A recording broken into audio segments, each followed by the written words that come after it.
I bought Apartheid out to play, and I saw this interesting natural phenomenon.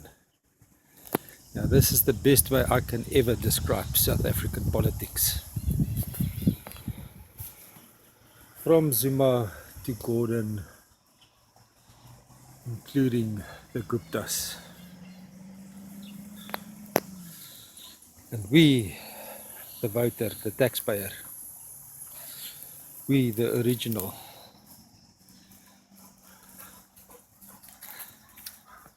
tree where everything started, that is keeping everything afloat.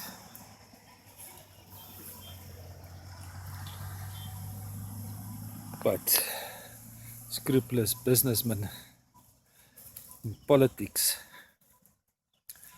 are squeezing the life out of us, out of our children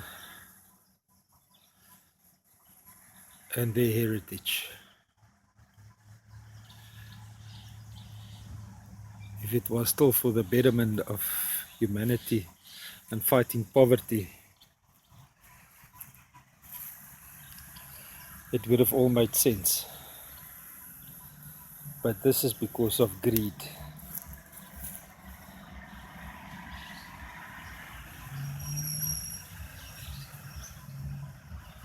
Scrupulous, unadulterated greed.